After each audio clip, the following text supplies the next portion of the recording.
Hello students.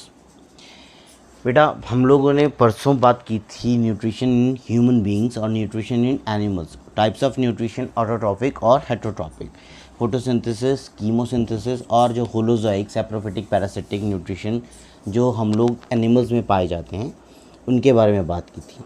आज हम बात करेंगे कि न्यूट्रिशन इन ह्यूमन बीइंग्स। देखिए न्यूट्रिशन इन ह्यूमन बीइंग की अगर बात करूँ तो that is a nutrition in human being,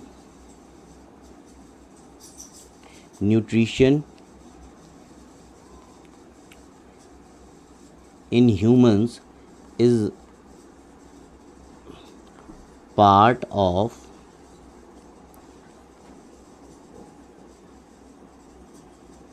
holozoic nutrition. अब ये हॉलोजोइक न्यूट्रिशन जो होता है इसके अलग अलग स्टेप्स होते हैं। तो हमारी बॉडी के अंदर जो स्टेप्स हैं हॉलोजोइक न्यूट्रिशन के अंदर वो हैं, number 1 ingestion, number 2 digestion, number 3 absorption, number 4 assimilation,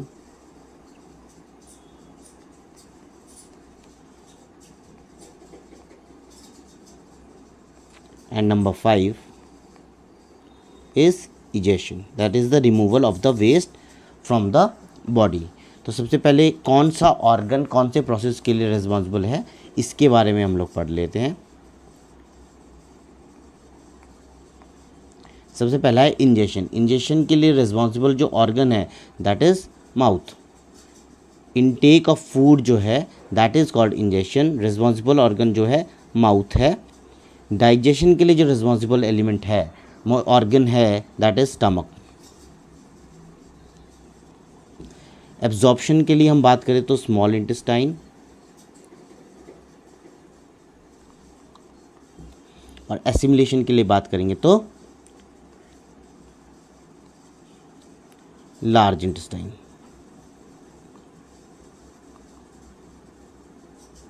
और अगर बात करें इजेशन की, that means the removal of the undigested food from the body, इसके लिए रिस्पॉन्सिबल है anus. Rectum is responsible for the assimilation of food. जो अनडाइजेस्टेड फूड है वो स्टोर किया जाता है रेक्टम में and it is egested from the body through anus. तो ये सब पार्ट्स हैं जो अलग अलग रोल प्ले करते हैं in the process of holozoic nutrition. ये डाइजेशन इन ह्यूमन बींग्स। अब हमारे जो ऑर्गन्स का हायरार्की है, ऑर्डर है, वो हो गया माउथ,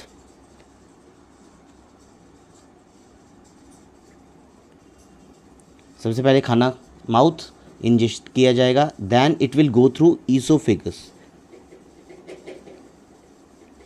ईसोफेगस के बाद में it will go through stomach. Stomach के बाद स्मॉल इंटेस्टाइन, और इसमें खाना नहीं जाता है, only secretions are received. Small intestine in between stomach, small this passage stomach और स्मॉल इंटेस्टाइन, खाने को सिक्रीशंस मिलते हैं इन स्मॉल इंटेस्टाइन जो खाने को डाइजेस्ट करने में हेल्प करते हैं। स्मॉल इंटेस्टाइन के बाद में खाना पहुंचता है लार्ज इंटेस्टाइन। देखिए हमारे जो एलिमेंट्री कैनाल है अराउंड 9 मीटर का है।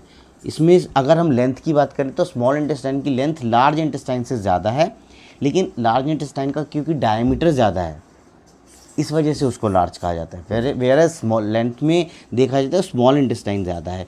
अब स्टमक में से जब खाना जाएगा और स्मॉल इंटेस्टाइन में आएगा, इस बीच में उसको सिक्रीशंस मिलेंगे गॉल ब्लैडर से और पेंक्रियास से, जो सिक्रीशंस यूज़ किए जाएंगे स्मॉल इंटेस्टाइन में। Small intestine is the site of final digestion, यानी पूरी तरीके से जो डाइजेशन का प्रोसेस होगा वो स्मॉल इंटेस्टाइन के अंदर होगा। अब वो पूरा का पूरा एंजाइम्स जो कौन कौन से एंजाइम्स यूज़ होते हैं ये हम लोग आने वाले स्लाइड्स में बताएंगे। अब बात कर लेते हैं कि कौन से पार्ट का क्या काम है। तो अगर हम बात करें डाइजेस्टिव सिस्टम इन ह्यूमंस, तो ये देखिए माउथ है, इसके बाद सलाइवरी ग्लैंड्स हैं, ईसोफेगस है। Oesophagus is known as the food pipe, इसके बाद में this is liver and gall bladder, ये सिक्रीशंस प्रोवाइड करते हैं, स्टमक में खाना जाएगा, this is the third step. Pancreas, liver, gall bladder ये सिक्रीशंस प्रोवाइड करेंगे और खाना स्मॉल इंटेस्टाइन में जाएगा। After small intestine it will move into the large intestine, then it will be assimilated in the rectum and then it is egested out from the body through anus। अब ये जो जितना भी process होता है इसके लिए एंजाइम्स का यूज़ होता है। बेसिकली जो एंजाइम्स होते हैं those are biocatalyst. Digestive system की अगर मैं बात करूँ तो एंजाइम्स का यूज़ होता है और एंजाइम्स जो हैं, enzymes are known as biocatalyst. Biological जो भी सिस्टम है उसके अंदर जो कैटलिस्ट यूज़ किए जा रहे हैं, देखिए कैटलिस्ट की डेफिनेशन होती है दैट कैन इंक्रीज़ और decrease the rate of reaction, और यहाँ पर बायो कैटलिस्ट की बात करूँ तो ये केवल इंक्रीज़ ही करते हैं रेट को। तो कोई भी जो डाइजेशन का जो प्रोसेस है उसको बढ़ा देंगे, दीज आर एंजाइम्स जो कि अलग अलग ऑर्गन सिक्रीट करेंगे, अभी आने वाले स्लाइड्स में हम लोग देखेंगे।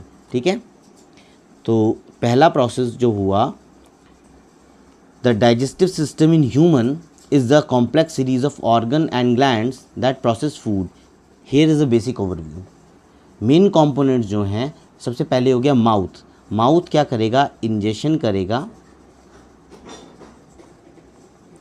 इट विल डू इंजेशन यानी intake of food, this is known है, this is ingestion is also intake of food. अब खाना जब मुंह खाया जाएगा तो उसके बाद में हम उसको दांतों की हेल्प से अच्छी तरीके से चबाएंगे और उसमें सलाइवरी ग्लैंड्स जो हैं हमारे, वो सलाइवरी एमाइलेज को सिक्रीट करेंगे। सलाइवा आएगा सलाइवरी ग्लैंड से जो कि सिक्रीट करेगा सलाइवरी एमाइलेज। अब इससे सलाइवरी एमाइलेज को सिक्रीट करने से होता क्या है, हमारे जो खाने के अंदर स्टार्च है उसको कन्वर्ट करता है किसमें, सिंपल शुगर में। क्यों करता है, बिकॉज सिंपल शुगर को बॉडी आसानी से डाइजेस्ट कर लेगी, लेकिन साथ के साथ ये खाने को जो है एल्कलाइन बना देता है, खाने का जो मीडियम है उसको एल्कलाइन भी बना देता है। ठीक है, तो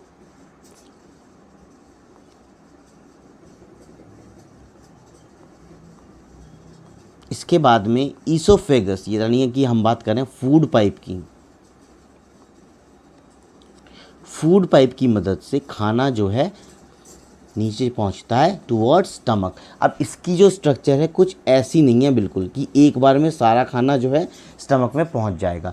इसका जो स्ट्रक्चर होगा कुछ इस तरीके से मूवमेंट करेगा, एक बार एक्सपेंड करेगा, एक बार कॉन्ट्रैक्ट करेगा, एंड दिस कॉन्ट्रैक्शन और expansion is known as peristaltic movement. जो रिदमिक कॉन्ट्रैक्शन और एक्सपेंशन होता है उसको बोलते हैं पेरिस्टालिक मूवमेंट। इसी पेरिस्टालिक मूवमेंट की हेल्प से जो खाना है नीचे की तरफ टुवर्ड्स स्टमक इजीली पहुंच पाता है।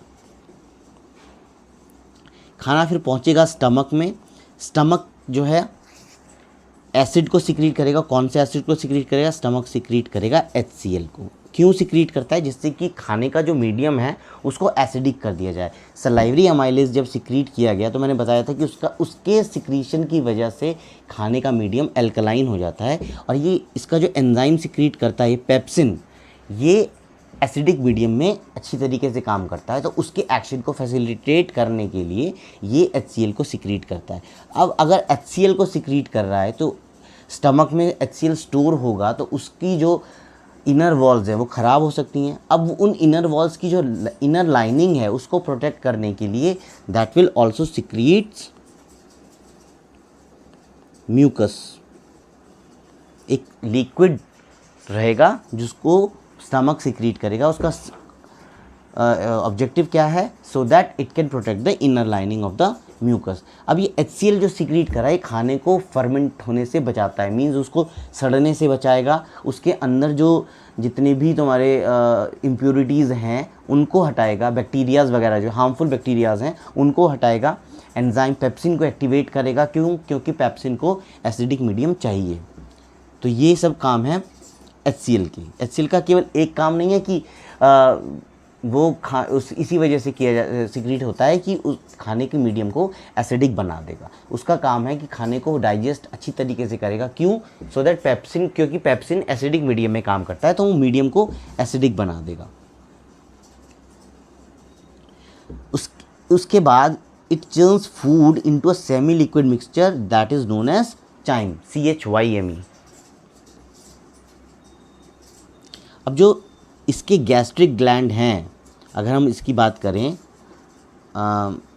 स्टमक ने जितने भी सिक्रीशंस किए हैं, एक सेकेंड बेटा, स्टमक ने जितने भी सिक्रीशन किए हुए हैं इनकी बात करें तो गैस्ट्रिक ग्लैंड जो हैं गैस्ट्रिक जूसेस सिक्रीट करेगा,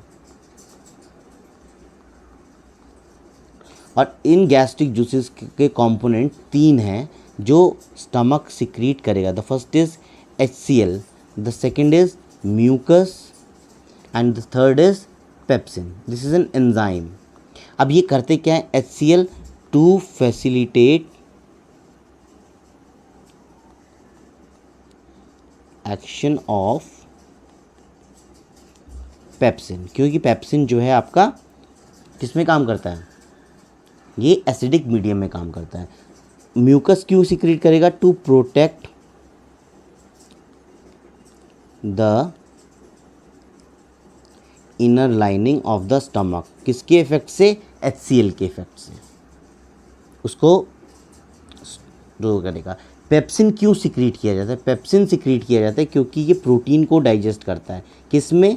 पेप्टाइड्स में। पेप्टाइड्स एक सिंपलर मॉलिक्यूल है। प्रोटीन का सबसे बेसिक मॉलिक्यूल होता है अमीनो एसिड, जो कि स्मॉल इंटेस्टाइन में जाके कन्वर्ट किया जाता है। अब हम आ जाते हैं नेक्स्ट पार्ट के ऊपर, जो है that is small intestine. Small intestine में आने से पहले इसके पास में सिक्रीशंस आएंगे, ठीक है? तो हम लोग उन सिक्रीशंस के बारे में जान लेते हैं, बिकॉज एंजाइम्स आते हैं पेंक्रियास से और bile from the liver. Bile liver केवल सिक्रीट करता है, स्टोर गॉल ब्लैडर करता है। गॉल ब्लैडर लेफ्ट साइड में ही जो है, लीवर के पास में ही पाया जाता है। तो हमारा जो स्मॉल इंटेस्टाइन है, सारा डाइजेशन और न्यूट्रिएंट का एब्जॉर्प्शन जो है वहाँ पर होता है। वो फैसिलिटेट कौन करता है? इसको पेंक्रियाटिक जूस और बाइल जूस मिलता है। बाइल जूस खाने को थोड़ा एसिडिक मीडियम प्रोवाइड कराएगा, जो एल्कलाइन हो गया, क्यों एसिडिक एल्कलाइन मीडियम प्रोवाइड करेगा, जिससे कि ट्राइप्सिन जो है ईजीली वर्क कर पाए। तो स्मॉल इंटेस्टाइन के अंदर एक स्ट्रक्चर होता है villi, that provides surface area for the absorption of food। ये लास्ट ईयर क्वेश्चन आया था कि what happens if small intestine has less villi, then the surface area will be less and the food will not be absorbed properly for the absorption of food. कौन सा food? जो digested है। Small intestine में digested food ही रहता है, undigested को वो large intestine में भेज देगा।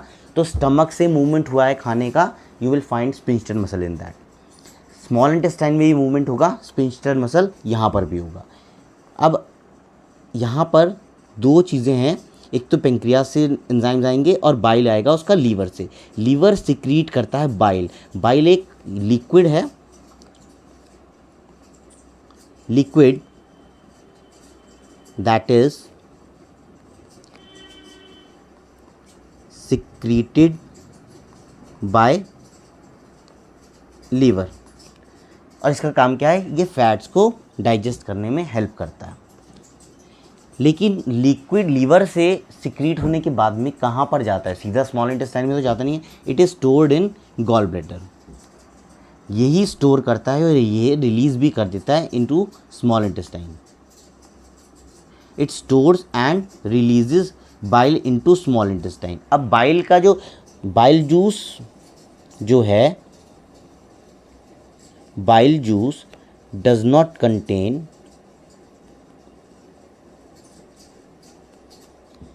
Any enzyme, yet it is very important in the process of digestion. Why?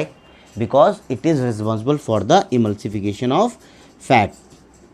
ठीक है, उसके लिए वजह से ये बहुत ज़्यादा इम्पॉर्टेंट हो जाता है।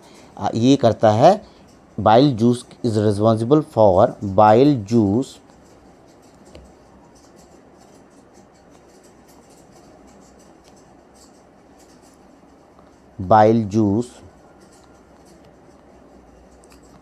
is responsible for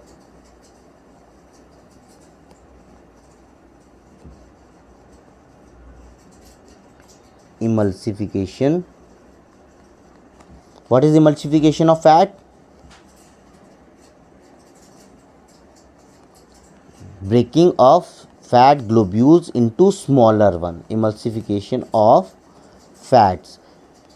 उसके लिए बाइल जूस बहुत ज़्यादा इंपॉर्टेंट है। ऑल्दो बाइल जूस में कोई एंजाइम नहीं होते, अभी अगर उसमें एंजाइम नहीं है तो काम कभी नहीं होना चाहिए, लेकिन क्योंकि वो हमारे बॉडी के अंदर फैट को इमल्सीफाई करता है, that's why it is very important. अब फैट को इमल्सीफाई करना ज़रूरी इसलिए है कि अगर फैट कंपोनेंट्स स्मॉल इंटेस्टाइन में होंगे तो एब्जॉर्प्शन का जो प्रोसेस है वो इतना रेडिली नहीं हो पाएगा। वहाँ जब खाना एब्जॉर्ब किया जाएगा, उस एब्जॉर्ब खाने से आपकी बॉडी को एनर्जी मिलेगी। इसके बाद गॉल ब्लैडर उसको रिलीज़ करेगा, रिलीज़ करता है into small intestine. Small intestine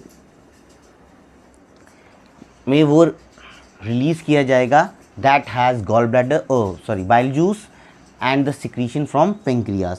pancreas के अंदर पेंक्रियाटिक जूस सिक्रीट होता है जो कि न्यूट्रलाइज करता है एसिड को, क्योंकि जो ट्राइप्सिन है प्रोटीन डाइजेस्ट जो करता है वो बेसिक मीडियम में काम करता है। अगर हम इंटेस्टाइनल एंजाइम्स की बात करें, इंटेस्टाइनल जूसेस की बात करते हैं तो it converts carbohydrate into glucose. Now simple, glucose is the energy giving food, so this glucose is used up in the process of respiration that we will discuss in the next video. Carbohydrate glucose में convert होगा, proteins convert होंगे amino acids में। Amino acids जो हैं protein की basic structural unit होते हैं, सबसे स्मॉलेस्ट यूनिट है जो हमारी बॉडी इजीली डाइजेस्ट कर सकती है, और फैट्स को ये कन्वर्ट करता है into fatty acids and glycerol. ये फाइनल डाइजेशन है जो स्मॉल इंटेस्टाइन में हो जाता है। इंटेस्टाइनल जूसेस जो रिसीव होते हैं उनका काम ये सब है। पेंक्रियाटिक जूस की अगर मैं बात करूँगा तो पेंक्रियाज जो जूस प्रोड्यूस करते हैं वो होते हैं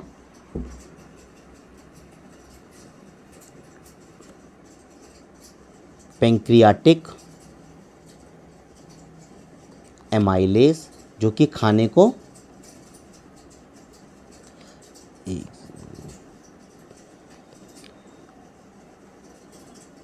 एमाइलेज जो खाने को बेसिक मीडियम प्रोवाइड कराएंगे। ट्राइप्सिन इस प्रोटीन को डाइजेस्ट करेगा, और पेंक्रियाटिक लाइपेज फैट्स के लिए यूज़ किया जाता है। These are the component of the pancreatic juices. Pancreatic lipase तो ये काम करेगा, ये उसको चेंज करता है इनटू बेसिक मीडियम, और alkaline we can say trypsin for digesting proteins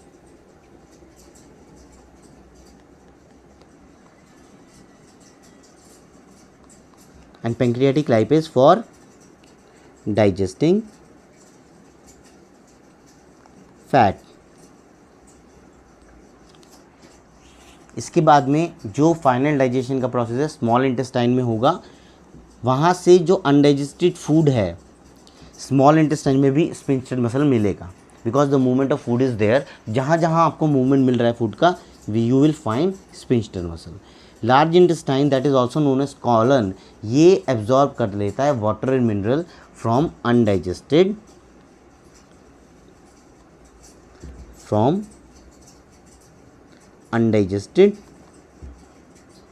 food.